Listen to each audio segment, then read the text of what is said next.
You, John Fitzgerald Kennedy, do solemnly swear.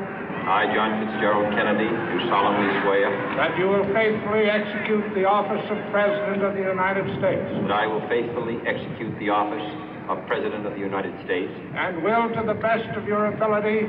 And will, to the best of my ability. Preserve, protect, and defend the Constitution of the United States. Preserve, protect, and defend the Constitution of the United States. So help you God. So help me God.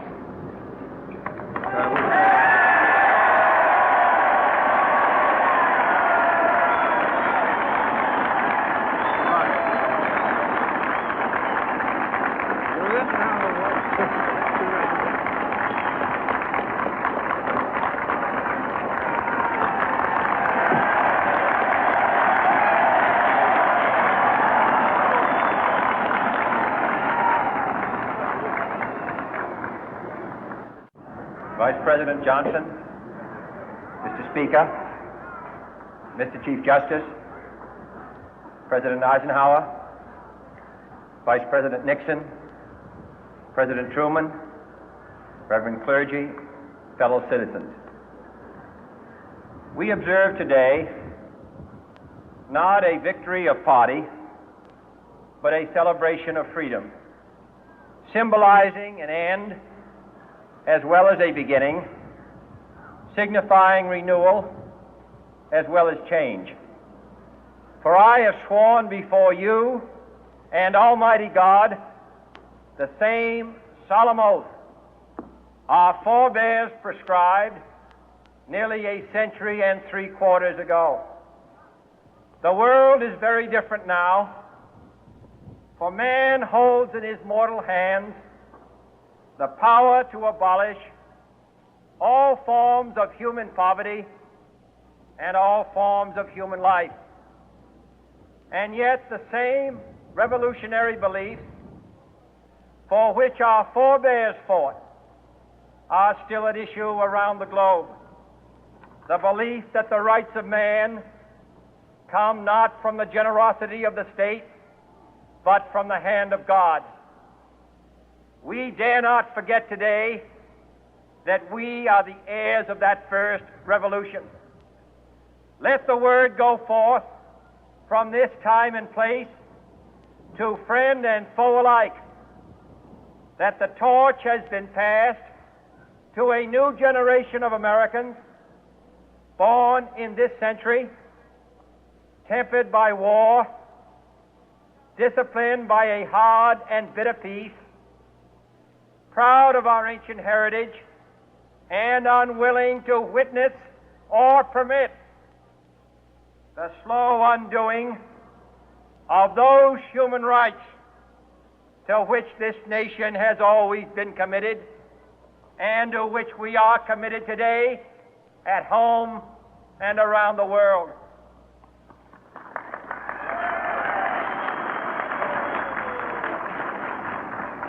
Let every nation know, whether it wishes us well or ill, that we shall pay any price, bear any burden, meet any hardship, support any friend, oppose any foe to assure the survival and the success of liberty.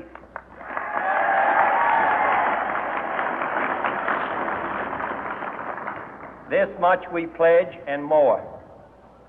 To those old allies whose cultural and spiritual origins we share, we pledge the loyalty of faithful friends. United, there is little we cannot do in a host of cooperative ventures. Divided, there is little we can do, for we dare not meet a powerful challenge at odds and split asunder.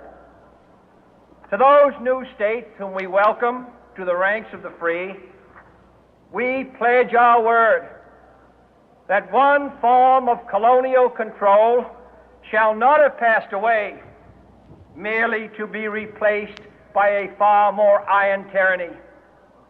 We shall not always expect to find them supporting our view, but we shall always hope to find them strongly supporting their own freedom, and to remember that in the past, those who foolishly sought power by riding the back of the tiger ended up inside.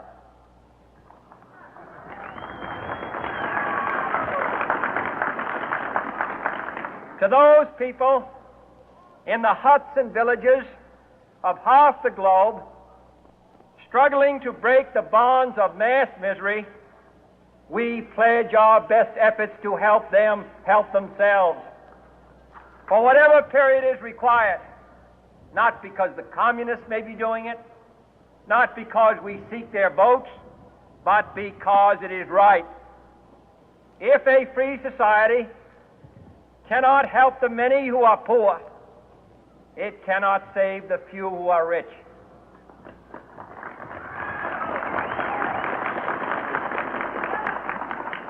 To our sister republics south of our border, we offer a special pledge to convert our good words into good deeds, in a new alliance for progress, to assist free men and free governments in casting off the chains of poverty. But this peaceful revolution of hope cannot become the prey of hostile powers. Let all our neighbors know that we shall join with them to oppose aggression or subversion anywhere in the Americas. And let every other power know that this hemisphere intends to remain the master of its own house.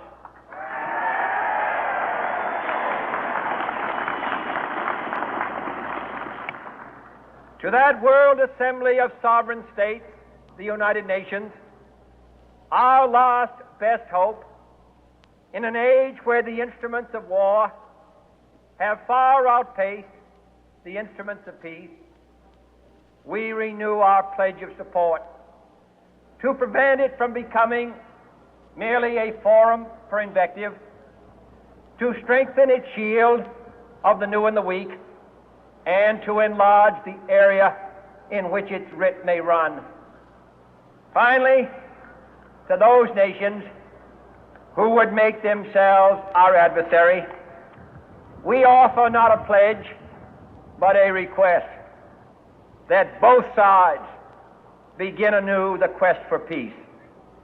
Before the dark powers of destruction, unleashed by science, engulf all humanity in planned or accidental self-destruction, we dare not tempt them with weakness, for only when our arms are sufficient beyond doubt can we be certain beyond doubt that they will never be employed.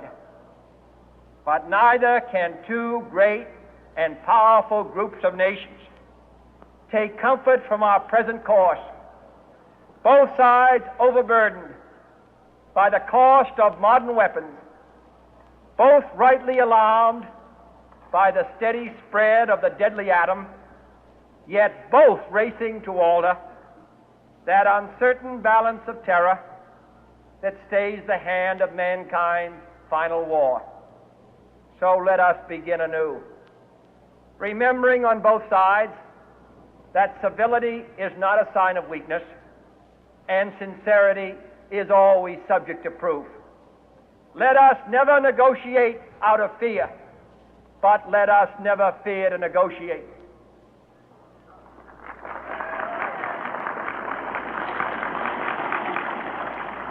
Let both sides explore what problems unite us, instead of belaboring those problems which divide us. Let both sides, for the first time, formulate serious and precise proposals for the inspection and control of arms, and bring the absolute power to destroy other nations under the absolute control of all nations.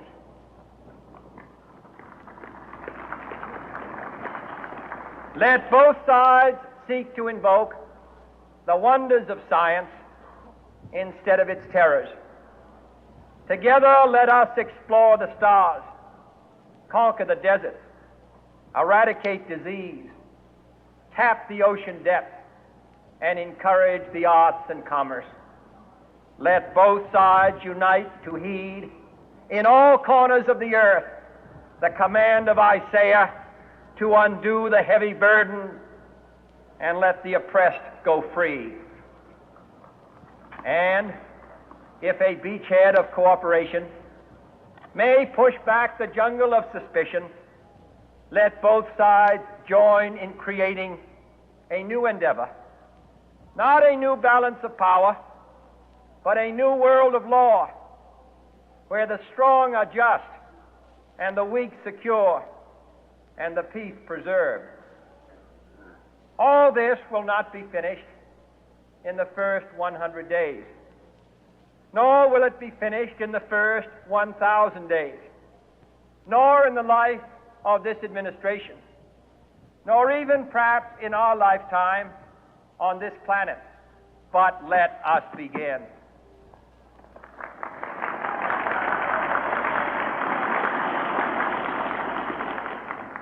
In your hands, my fellow citizens, more than mine, will rest the final success or failure of our course. Since this country was founded, each generation of Americans has been summoned to give testimony to its national loyalty.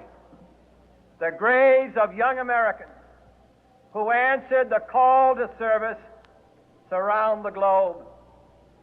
Now the trumpet summons us again, not as a call to bear arms, though arms we need, not as a call to battle, though in battle we are, but a call to bear the burden of a long twilight struggle, year in and year out, rejoicing in hope, patient in tribulation, a struggle against the common enemies of man, tyranny, poverty, disease, and war itself. Can we forge against these enemies a grand and global alliance, north and south, east and west, that can assure a more fruitful life for all mankind?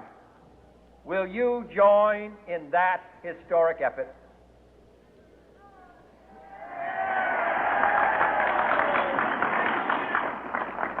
In the long history of the world, only a few generations have been granted the role of defending freedom in its hour of maximum danger.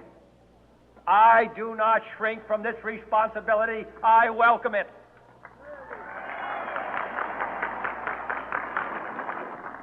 I do not believe that any of us would exchange places with any other people or any other generation.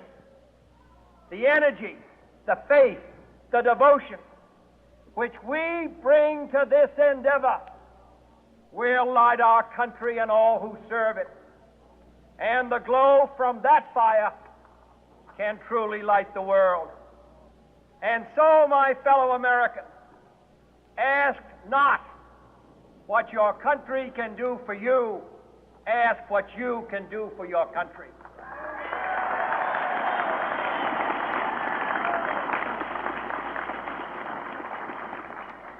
My fellow citizens of the world, ask not what America will do for you, but what together we can do for the freedom of man.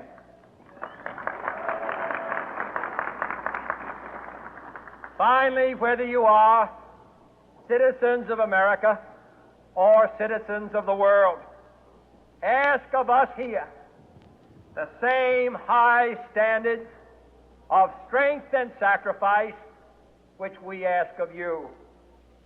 With a good conscience, our only sure reward, with history the final judge of our deeds, let us go forth to lead the land we love, asking His blessing and His help, but knowing that here on earth, God's work must truly be our own.